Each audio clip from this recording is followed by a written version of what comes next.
이게 악마가 아니고 뭐야? 친정엄마였으면 이렇게 했겠어요? 진짜 사람 다시 봤네. 우리 엄마 이대로 병원에서 돌아가시면 어떻게 하려고 그래요? 피도 눈물도 없는 무서운 여자야. 당신 그러고도 눈에서 피눈물 안 흘리나 내가 두고 볼 거야. 그러면 아가씨가 모시고 가세요. 아직도 정신을 못 차렸네. 내 정신은 올바르게 있으니까 효도를 할 거면 직접 하시라고요. 당신 이혼 각오하고 하는 말 맞지?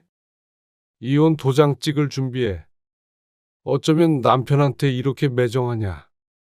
오늘 이야기 속 주인공은 56세 성효진 씨입니다. 그리고 그녀의 남편과 시어머니에 관한 이야기이죠. 성 씨의 시어머니는 연로하기도 했고 항암 치료도 받고 있는 환자였습니다. 그런데 성 씨의 남편은 맏아들이었습니다. 성 씨가 맏며느리라는 뜻도 되었죠. 맞이라는 책임감 때문인지 아니면 그저 아내에 대한 배려가 부족했던 건지 남편은 아픈 시어머니를 성 씨가 돌봐주길 바랐습니다. 하던 일도 그만두고 말이죠. 치료를 받기 위해선 요양병원이 나왔지만 시어머니의 강력한 의지와 남편의 요구에 성 씨는 무척이나 괴로웠습니다.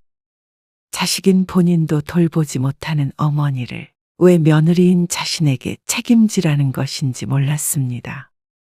시어머니를 모시고 병수발을 며칠 들고는 성 씨는 두 손 두 발 다 들었습니다. 더 이상 못하겠다는 성 씨에게 남편은 폭언을 했습니다. 자기 부모만 애틋하고 아내는 고생을 해도 상관없다는 식이었습니다. 평소에도 이렇게 효자였다면 모르겠지만 왜 뒤늦게 효자 행세를 하는지 몰랐습니다. 그것도 직접 한다면 성 씨도 불만이 없었습니다. 왜 이렇게 대리효도를 하려는지 이해할 수 없었습니다. 남편은 성 씨에게 매정하다고 하는데 성 씨가 보기엔 남편이 더 매정했습니다. 유독 성 씨에게만 말이죠. 그렇게 사랑하는 어머니 껴안고 살라고 하고 싶었습니다. 성 씨는 남편과 결혼해서 아들 둘을 낳았습니다. 아들 모두 20대 후반으로 취직도 해서 독립해서 살고 있었습니다. 남편은 퇴직을 앞두고 있었고 성 씨도 아직 일을 하고 있었죠. 남편도 성 씨도 은퇴가 몇 년 남지 않아서 노후를 어떻게 보내야 할까 그게 가장 큰 고민거리였습니다. 아직 아들들이 결혼도 안 했으니 과제가 많이 남아 있었죠. 남편은 3남매 중에 맞이었습니다. 밑으로 남동생과 여동생이 하나씩 있었습니다. 성 씨의 시아버지는 10년 전쯤에 돌아가셨고 성 씨의 집과 멀지 않은 곳에서 홀로 지내고 있었죠. 남편의 동생들은 다소 거리가 있어서 1년에 보는 날이 많지 않았습니다. 명절에도 자기 자식과 있지 큰형이라고 굳이 찾아오지 않았죠. 시어머니 생신이나 되어야 한 번씩 얼굴을 봤습니다. 호텔은 다 예약했대? 정우가 다 했어. 나중에 우리 집만 싸서 가면 돼. 애들이 다 계획도 세워놓고 했다니까. 당신 왜 이렇게 들뜬 것 같지? 자식들이랑 해외여행 간다는데 누가 싫어해? 다들 휴가 일정을 맞춰서 모처럼 넷이 여행을 가기로 했습니다.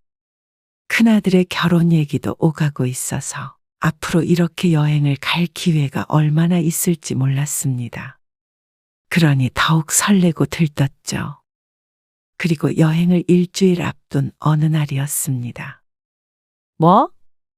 암? 남편의 말에 성 씨가 놀라서 되물었지만 돌아오는 대답은 없었습니다. 암이라니. 성 씨가 황망히 중얼거렸습니다.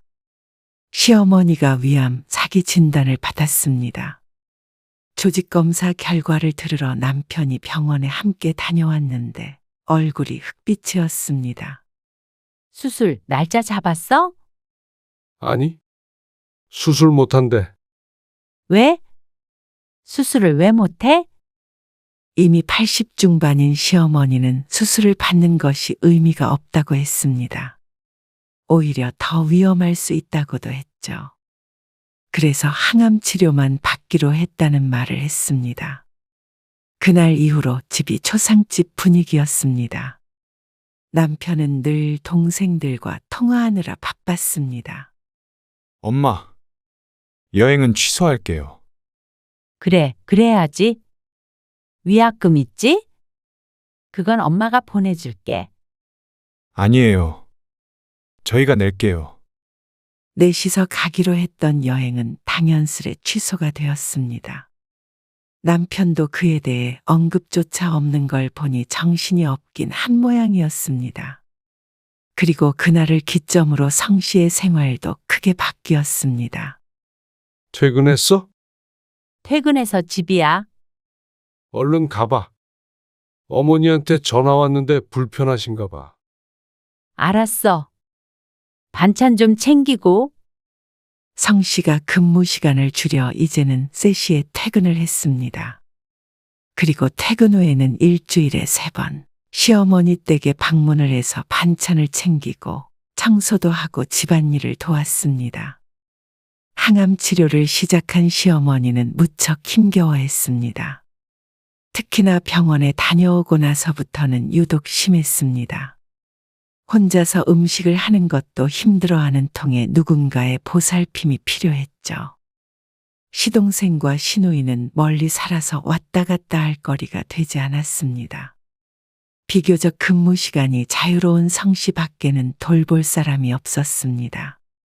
어머님, 저 왔어요. 왔냐? 3시 반에 온다고 그러더니 3시에 퇴근해서 집에 들렸다가 왔어요. 오래 기다리셨어요?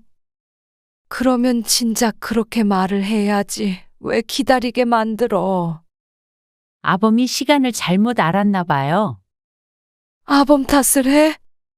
80세가 넘으니 젊은 날보다 힘은 빠졌지만 꼬장꼬장한 성격은 여전했습니다. 고생스러웠던 지난 날들이 주마등처럼 스쳐 지나갔습니다. 시어머니와는 좋은 기억보다는 안 좋은 기억이 더 많았습니다. 결혼을 반대했던 일, 합가했다가 다시 분가했던 일, 세월이 세월인 만큼 많은 일들이 있었죠. 그래도 큰 병에 걸려 힘없이 앉아있는 시어머니를 보니 성씨도 마음이 좋지 않았습니다. 점심에 뭐 좀 드셨어요? 먹긴 뭘 먹어. 속이 하도 울렁거려서 물 말아 먹고 말았지. 냉장고에 있는 반찬 꺼내 드시지 그러셨어요. 그럴 힘이 있으면 널 왜 불러? 성씨는 세탁기를 돌리고 집을 청소했습니다. 그리고 싱크대에 있는 그릇들도 씻어서 정리를 하니 시간이 상당히 흘러 있었습니다. 거실에 누워서 TV를 보고 있던 시어머니를 보고 성씨가 물었습니다. 식사 지금 차려드릴까요? 그건 이따가 차리고 이리 와서 좀 부축 좀 해봐. 너 온 김에 좀 씻어야겠다. 시어머니는 날이 갈수록 기운이 없어졌습니다. 처음 암 진단을 받았을 때는 그저 자주 소화가 안 될 뿐 건강한 편이라고 생각했습니다. 그런데 항암만으로는 완치가 되기가 힘들었고 항암 치료 자체도 힘들어서 그런지 시어머니의 상태는 계속 나빠져만 갔습니다. 보통은 식사를 챙기고 집안일을 좀 한 뒤에 집으로 돌아갔던 성씨는 최근 들어서는 시어머니가 잠자리에 들 때까지 같이 있어야 했습니다. 어머니 좀 어때? 안 좋으시지? 지난주에는 그래도 괜찮으셨는데. 오늘은 거의 누워만 계셨어. 지난 주말에 시어머니를 보고 온 남편이 걱정스러운 표정을 지었습니다. 식사는 잘 하시고? 잘 못 드시던데. 그러니까 어머니 좋아하는 음식으로 여러 가지 해서 가라니까. 그렇게 했는데 못 드시는 거야. 성씨의 말을 듣더니 남편이 혀를 찼습니다. 기분이 상했지만 굳이 대꾸하지 않았습니다. 부모가 아픈데 속상하지 않을 자식은 없을 테니 말이죠.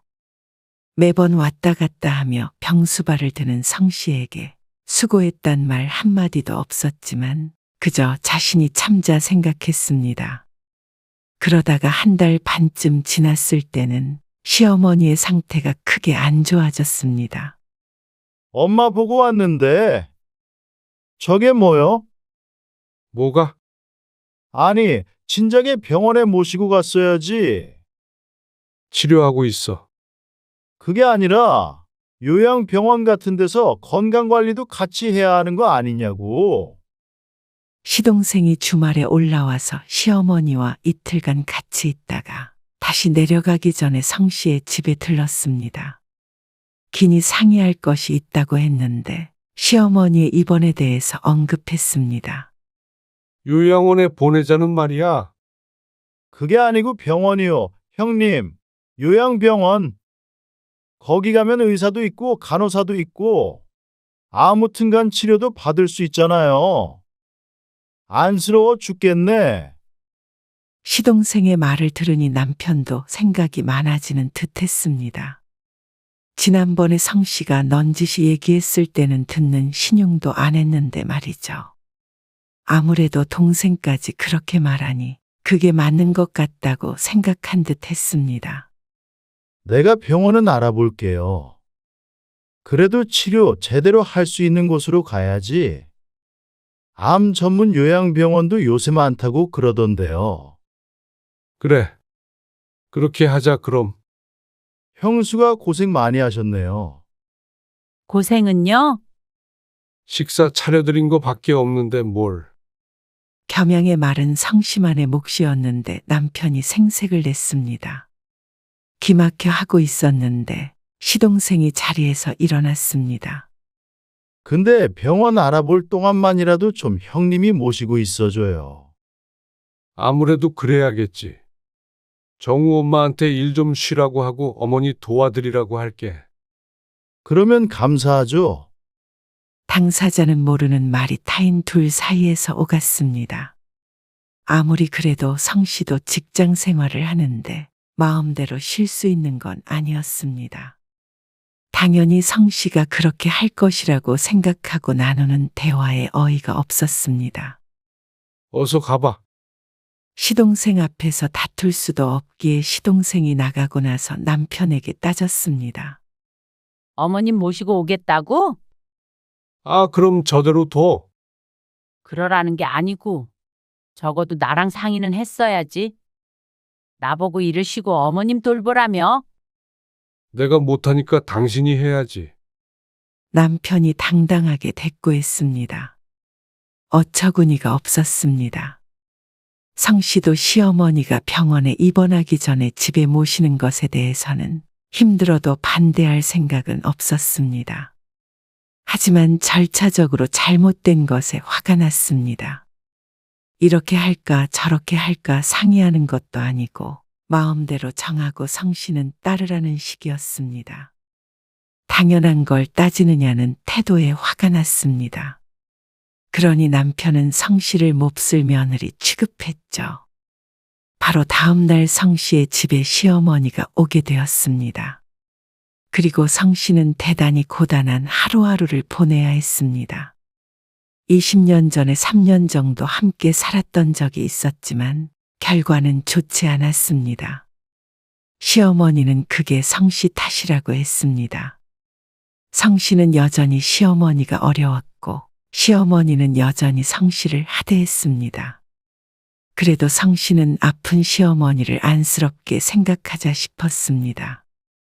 요양병원에 가기 전까지 2주 동안 최선을 다해서 수발을 들려고 노력했습니다. 그를 위해 급히 대신 일해줄 사람을 구해 직장을 쉬게 되었습니다. 성씨 때문에 자꾸만 업무가 꼬이자 상사도 곱게 보지 않았습니다. 그래도 기한이 있는 일이었기에 참고 병수발을 들 수가 있었습니다. 시동생이 암 전문 요양병원을 알아보았고 입원할 날짜가 정해졌습니다. 그러니 조금만 더 인내하고 마음을 곱게 먹자고 다짐 또 다짐했습니다. 병원에 나 묶어놓는 거 아니냐? 어머님. 그런데 아니에요. 엄청 좋은 병원이래요. 그리고 어머님이 치매도 아니신데요. 그냥 집에 있으면 안 되냐? 그래도 가셔서 치료도 받으시는 게 좋죠. 항암 치료 받으시면서 힘들어 하셨잖아요. 영양제도 맞으시고 식단도 관리해 준대요. 성 씨의 말에 시어머니가 눈을 흘겼습니다. 시어머니는 늘 한숨을 쉬며 병원에 가기 싫은 기색을 비쳤습니다. 그리고 남편도 내심 어머니를 모시고 살고 싶은 눈치였고 말이죠. 꼭 둘이서 성 씨를 압박하는 것 같은 느낌을 받았습니다. 그래서 성 씨는 모른 척 했습니다. 기한이 정해져 있기에 열심히 하고 있지만 2번은 못할 짓이었습니다. 남편은 회사에 나간다는 이유만으로 병수발은 전혀 들지 않았습니다. 할 생각도 없었습니다. 이런 상황에서 시어머니를 모시고 산다면 성 씨가 꼼짝없이 전담 간병인이 될 것 같았습니다. 그렇게 시어머니는 성 씨의 집에 보름 머문 뒤 요양병원에 입원하게 되었습니다. 그리고 면회할 수 있는 날에는 꼭 남편과 함께 찾아갔습니다. 지낼만 하세요? 죄다 환자들만 있는데 여기가 좋겠냐? 없던 병도 생기겠다. 그래도 컨디션은 좀 낫지 않으세요? 남편의 물음에도 시어머니의 인상은 펴질 줄을 몰랐습니다. 병원 생활이 마음에 들지 않는 것 같았죠. 또 올게요. 어머니, 그래, 뒤돌아서는 남편의 표정도 좋지 않았습니다. 안 좋은 예감이 들었습니다. 그리고 그 예감은 어김없이 들어맞았습니다. 시어머니가 입원한 지 2주쯤 지난 어느 날, 남편과 함께 시어머니를 뵈러 갔습니다.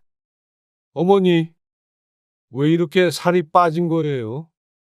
밥도 못 먹고 그러니까 당연히 빠지지. 갇혀 있는데 그럼 살이 찌겠어? 어머니, 다른 사람들이랑 병실 쓰는 것도 답답하고 힘들다. 이만 퇴원해야겠어. 퇴원하시면 어떻게 치료를 받아요? 그러면 병원에서 누워만 있다가 이 애미가 죽었으면 좋겠냐? 무슨 말씀을 그렇게 하세요? 그리고 나서 시어머니는 입을 꼭 다물었습니다. 남편이 이것저것 물어도 굳은 표정으로 창밖만 바라보고 있었죠. 그리고 집에 돌아오는 길, 안 되겠다. 우리가 모시고 와야겠다. 무슨 소리야? 어머니를 집으로 모시고 오자고? 그래. 당신도 아까 어머니 봤잖아. 그리고 차 안은 정적만이 감돌았습니다. 한참 뒤에 남편이 한숨을 쉬었습니다. 성 씨도 답답한 마음에 남편에게 말했죠. 내가 일하면서 살림도 하고 어머님 밥 차려드리고 당신 밥도 또 따로 차리고 힘들어서 어떻게 살라는 거야? 남편보다 일하는 시간이 짧았기에 그동안엔 집안 살림은 성 씨가 했습니다. 남편도 그걸 당연하게 여겼고 말이죠. 그런데 어떻게 환자인 시어머니까지 챙기라는 말인지 몰랐습니다. 그리고 우리 집에서 환자를 어떻게 돌봐? 요양병원이 가둬두는 곳 아니잖아. 거기 계셔야 어머니도 그때그때 맞는 치료를 받지. 그래도 어머니는 가둬둔다고 느끼셨다잖아. 아니, 그리고 보름 모시고 사는 것도 쉬운 일이었는 줄 알아? 조금 힘들다고 죽어가는 어머니를 그렇게 둬 그러면 무조건 모시고 와야 한다는 남편과는 대화가 잘 통하지 않았습니다. 그래도 성 씨는 최대한 타협점을 찾아보고 싶었습니다. 병원이 싫으시다고 그러면 차라리 어머니를 댁에 모신 다음에 간병인을 쓰자. 나도 일주일에 2번씩 가서 챙겨드릴게. 간병인 쓰는 게 돈이 적게 드는 줄 알아. 옆에 늘 사람이 있어야 되는데. 그러면 간병인을 24시간 써? 24시간? 그러면 나보고 24시간 동안 어머님 옆에 붙어 있으란 말이야. 일은 어떻게 하고? 어차피 몇 년 더 일하지도 못할 거잖아. 돈이 문제면 어머니 명의 집으로 어떻게 해보면 되지? 당신은 이렇게 하나만 알고 둘은 몰라. 어머니 돌아가시면 물려받는 거를 그걸 간병인 쓴다고 다 써버려? 우리가 조금만 고생하면 되는데 그게 당신이 나가서 돈 버는 것보다 낫지. 이 사람이 효자인지 불효자인지 구분이 안 갔습니다. 그렇게 어머니 걱정을 하더니 이제는 유산을 들먹이고 있으니 말이죠. 나는 그 돈 안 받아도 되니까 그걸로 간병인 써서 편히 지내시도록 해. 언제 돌아가실지도 모르는 우리 어머니, 그거 좀 수발드는 게 그렇게 힘들어? 암 걸리셨다고 금방 돌아가시는 거 아니야. 진짜 당신? 정 떨어진다. 어머니 안 좋아하는 건 알았지만 인간이 그러는 거 아니야. 당신이랑은 진짜 못 살겠다. 이참에 이혼하자. 난데없는 남편의 폭언에 무척 당황스러웠습니다. 세상에 누가 시어머니 병수발을 흔쾌히 수락할 거라고 생각한지 몰랐습니다. 그것도 시어머니와 사이가 좋았던 것도 아닌데 말이죠. 그렇게 어머니가 애처롭다면 적어도 아내인 자신에게 부탁을 해야 하는 거 아닌가 싶었습니다. 갑작스러운 이혼 언급에 성 씨의 마음엔 커다란 바위가 들어찬 것 같았습니다. 차에서부터 집까지 성 씨와 남편은 어떤 대화도 나누지 않았습니다. 그때부터 냉전이 시작되었죠. 성 씨는 머릿속이 복잡했습니다. 속에서 천불이 난 듯이 화가 났다가도 아들들이 아직 결혼도 안 했는데 나만 희생하면 가정의 평화를 지킬 수 있나 싶기도 했습니다. 그러다가 또다시 어떻게 나에게 이런 협박을 하나 싶어서 눈물이 핑 돌기도 했습니다. 하루에도 몇 번씩 생각이 돌고 돌았죠. 이대로는 숨이 막혀서 지낼 수가 없었습니다. 성 씨는 치열한 고민 끝에 남편에게 먼저 말을 꺼냈습니다. 어머님은 댁에 모시고 오고 내가 주중에 매일 들를게. 당신이 주말에 가서 받으려. 그리고 도련님이랑 아가씨도 가끔씩 와서. 그만해 좀. 그러니까 죽어도 우리 집엔 못 드리겠다는 거잖아. 성 씨의 입은 다시 강제로 다물릴 수밖에 없었습니다. 간병인도 싫고 이것도 싫다면 남편은 그저 성 씨가 전적으로 집에서 시어머니를 돌보길 원하는 것 같았습니다. 성 씨는 남편이 자신의 팔다리를 잘라버리려 한다고 느꼈습니다. 그렇게 되면 성 씨에게 자유는 없었습니다. 24시간 간병인처럼 살아야 할 것이 뻔했습니다. 아무리 생각하고 또 생각해도 성 씨는 도저히 그렇게는 살 수 없을 것 같았습니다. 남편이 이혼을 하자고 해도 말이죠. 다음 날 저녁까지 성 씨가 확답을 주지 않자 남편이 최후의 통첩을 하듯이 말했습니다. 당신? 이혼할 거면 하고. 아니면 이번 주 금요일에 어머니 모시고 올 거야.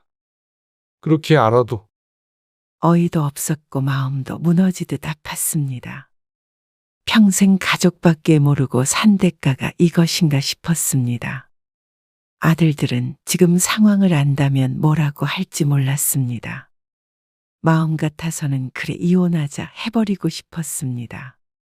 그러기엔 자식도 마음에 걸렸고 그동안 지켜온 가정이 한순간에 무너지는 것 같았습니다.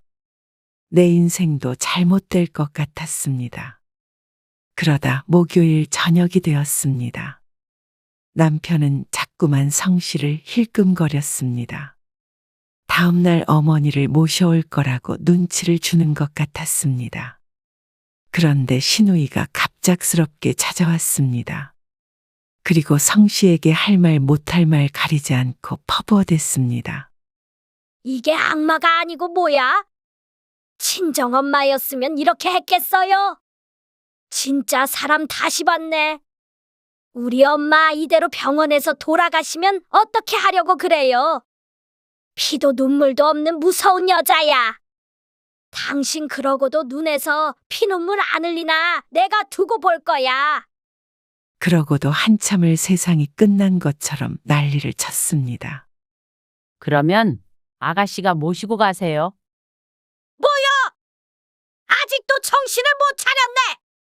효도를 할 거면 직접 하시라고요. 그러자 시누이가 눈을 까뒤집고 소리를 쳤습니다. 그러자 옆에서 남편도 편을 들었습니다. 물론 성씨의 편이 아니라 시누이 편이었죠. 당신 이혼 각오하고 하는 말 맞지? 후회 없지? 성씨가 대답하지 않자 남편도 서슬퍼런 기색으로 말했습니다. 이혼 도장 찍을 준비해. 어쩌면 남편한테 이렇게 매정하냐? 그리고 남편은 시누이와 함께 나가버렸습니다. 다음 날 시어머니를 댁으로 모시고 간 것 같았습니다. 시누이는 내려가지 않고 남편과 함께 돌아가며 시어머니를 돌보았습니다. 낮에는 시누이, 밤에는 남편.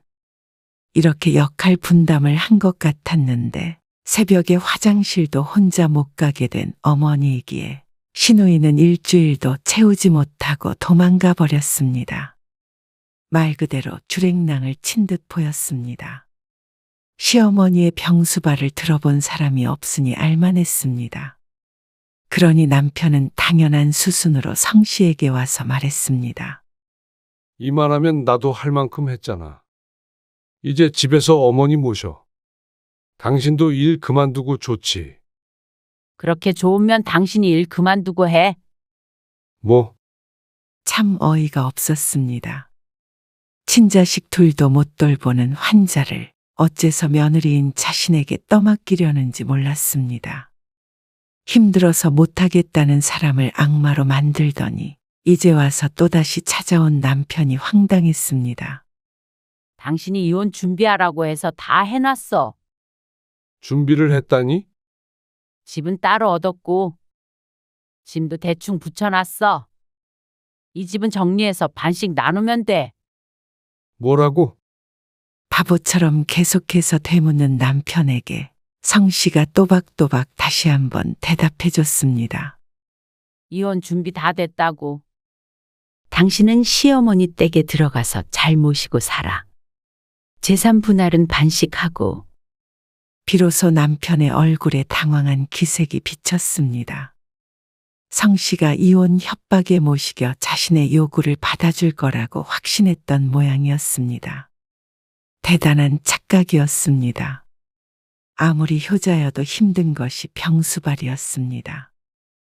효자인 척은 혼자 다 하고 효도를 아내의 손을 빌어 하려는 남편에게 치가 떨렸습니다. 그리고 그렇게도 쉽게 이혼을 운운하는 남편은 이제 꼴도 보기 싫었습니다. 그동안 고민했던 것은 남편에게 미련이 남아서가 아니었습니다. 그저 가정을 지키고 싶을 뿐이었습니다. 그런데 아내를 존중해야 할 가족으로 생각하지도 않는 남편을 붙잡아야 할 필요성을 이제는 성씨도 느끼지 못했습니다. 설령 시어머니를 모시고 온다고 하더라도 남편은 고마워할 사람이 아니었습니다. 해야 할 도리를 했다고 생각할 것이 불보듯 뻔했습니다. 만약 남편이 그렇게 명령하듯 통보하듯 하지 않았다면 한 번이라도 더 진지하게 생각해 봤을 것이었습니다. 성씨 생각에도 성씨는 물은 사람이었습니다. 그런데 남편의 행동 때문에 그래야 할 이유를 느끼지 못했습니다. 성씨의 단호한 표정을 보더니 남편이 아차 싶은 모양이었습니다. 아니, 이혼하자는 말이 진짜로 이혼하자는 게 아니잖아. 어머니 모시고 오잔 소리였지. 모르겠네.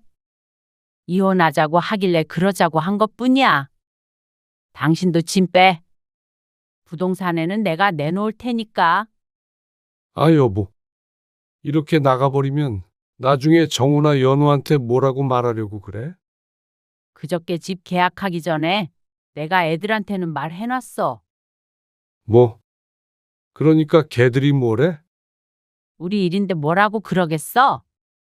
아들들은 잘했다고는 하지 않아도 말리지도 않았습니다. 그래서 성 씨도 속 시원하게 이혼을 강행할 수 있었습니다. 여보, 잠깐만 나랑 얘기 좀 해. 얼른 가봐. 어머님 기다리시겠다. 24시간 옆에 붙어 있어야 하잖아. 성 씨는 마지막 짐가방을 들고는 집을 나왔습니다. 남편이 다급하게 쫓아왔지만 얼른 택시를 타버렸습니다. 어디로 이사했는지도 알지 못하는 남편이 쫓아올 방법은 없었습니다. 그리고 며칠 뒤 남편이 뒤늦게 다시 연락을 했습니다. 혼자서 아픈 어머니 병수발 들면서 살다가 늙어 죽겠다 싶었는지도 몰랐습니다. 어쨌거나 집을 나온 후에야 남편에게서 사과의 말을 들을 수 있었습니다. 여보, 생각을 해보니까 내가 너무 나만 생각한 것 같아. 미안해. 근데 당신도 입장 바꿔보면 내 기분 알 거야. 장모님이 그렇게 됐다고 생각해봐. 나는 적어도 당신한테 우리 엄마 병시중 들라고는 안 해. 절대. 내가 이 집에서 나가서 엄마를 돌보는 한이 있어도 당신 손에 안 맡겼어. 나는 일을 하니까. 하던 일 그만두라고 했던 것도 당신이었어. 잊었어? 앞으론 그렇게 이기적으로 살지 마. 안 그럴게. 이기적으로 안 할게. 그래? 그러면 집으로 돌아올 거지? 돌아가긴 뭘 돌아가? 그렇게 알아서 잘 살란 소리지. 정말 이럴 거야? 그래? 당신한테 정 떨어졌어. 당신도 진작에 나한테 정 떨어졌던 거 아니야? 남편이 했던 말을 고스란히 돌려주자 당황한 듯 보였습니다. 당신도 이제는 사랑하지도 않는 여자랑 살지 말고 그렇게 사랑하는 어머니랑 천년만년 행복하게 살아. 정말로 이렇게 이혼한다고? 어쩜 사람이 정이 이렇게 없냐? 법정에서 봐. 드라마 대사같이 마지막 말을 남기고 성 씨는 전화를 끊었습니다. 남편이 뭐라고 하는 거 샀는데 끝까지 듣지 않았습니다. 다시금 울리는 전화를 뒤집어 놓자 소리가 멈췄습니다. 한동안 남편에게선 끈질기게 연락이 왔습니다. 시동생과 시누이에게서도 번갈아 가면서 연락이 왔지만 그 번호들은 차단을 해버렸습니다. 그리고 결국 7개월쯤 뒤엔 남편과 법적으로 갈라서게 되었습니다. 먼저 이혼하자고 한 건 남편이었습니다. 후에는 아무리 빨라도 늦었죠. 성 씨는 다니던 직장을 다시 성실하게 나갔습니다. 그리고 비로소 자유로워졌습니다. 성 씨가 다시 시어머니를 보는 일은 없었고 남편도 마찬가지였습니다. 자신에게 희생만을 강요하고 전혀 존중해주지 않았던 남편은 이제는 평생의 배우자가 아니었습니다. 그저 전 남편일 뿐이었습니다. 이혼을 하면 인생이 끝나는 줄 알았는데 어찌 보면 성 씨는 좀 더 편해졌습니다. 여러 사람의 뒷바라지해야 했던 인생이 드디어 스스로를 위해 살게 된 것 같았습니다. 자식들도 이제는 알아서 살아갈 것이니 성 씨는 온전히 자신만 생각하면 됐습니다. 아직은 경제력도 있고 젊었기에 충분히 새롭게 시작할 수 있었습니다. 성 씨는 불행하지 않았습니다. 남편과는 다르게 말이죠.